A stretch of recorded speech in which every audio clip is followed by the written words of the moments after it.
ولادت حضرت علی ابن ابی طالب علیہ السلام اسلامی تاریخ کا وہ عظیم اور بے مثال واقعہ ہے جو صرف ایک بزرگ شخصیت کی پیدائش نہیں بلکہ خدا کی طرف سے ایک روشنی، ایک حجت اور ایک رہنما کا ظہور ہے۔ یہ واقعہ نہ صرف مسلمانوں بلکہ پوری انسانیت کے لیے فخر کا سبب ہے کہ ایک انسان خانہ کعبہ جیسی مقدس جگہ کے اندر پیدا ہوا۔ تاریخ گواہ ہے کہ حضرت علی علیہ السلام کے سوا کسی اور کو یہ شرف نصیب نہیں ہوا۔ خانہ کعبہ اور اس کی عظمت۔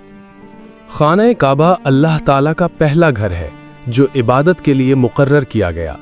قرآن مجید میں اللہ فرماتا ہے، بے شک سب سے پہلا گھر جو لوگوں کے لیے مقرر کیا گیا وہ ہے جو مکہ میں ہے، برکت والا اور جہاں والوں کے لیے ہدایت ہے۔ اس آیت سے واضح ہوتا ہے کہ کعبہ صرف پتھروں کی عمارت نہیں بلکہ ہدایت کا مرکز ہے۔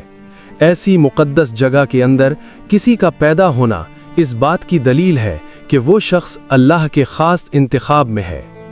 ولادت کا پرنور منظر۔ 13 رجب 30 عام الفیل کے دن جب پورا مکہ اپنی معمول کی زندگی گزار رہا تھا، بی بی فاطمہ بنت اسد سلام اللہ علیہا جو حضرت علی علیہ السلام کی والدہ محترمہ ہیں، خانہ کعبہ کے قریب آئیں۔ انہوں نے اللہ کی بارگاہ میں دعا کی اور اپنی مشکل کا اظہار کیا۔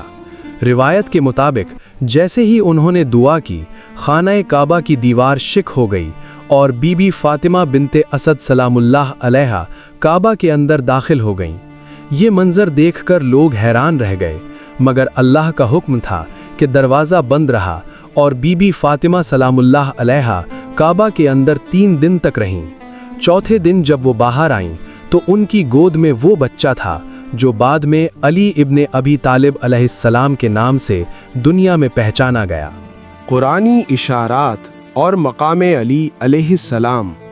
قرآن مجید براہ راست حضرت علی علیہ السلام کا نام نہیں لیتا، لیکن کئی آیات ایسی ہیں جو مفسرین کے مطابق ان کی شان میں نازل ہوئی ہیں، جیسے آیت ولایت، تمہارا ولی صرف اللہ ہے، اس کا رسول ہے اور وہ مومن جو نماز قائم کرتا ہے اور رکوع کی حالت میں زکوٰۃ دیتا ہے۔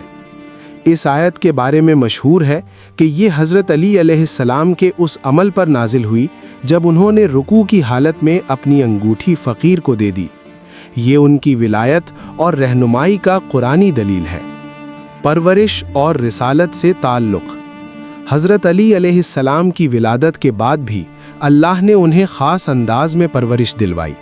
رسول اللہ صلی اللہ علیہ وسلم نے انہیں اپنے گھر میں رکھا اور بچپن سے ہی اپنی نگرانی میں تربیت فرمائی۔ اس طرح علی علیہ السلام نے اسلام کی روح کو بچپن ہی سے محسوس کیا۔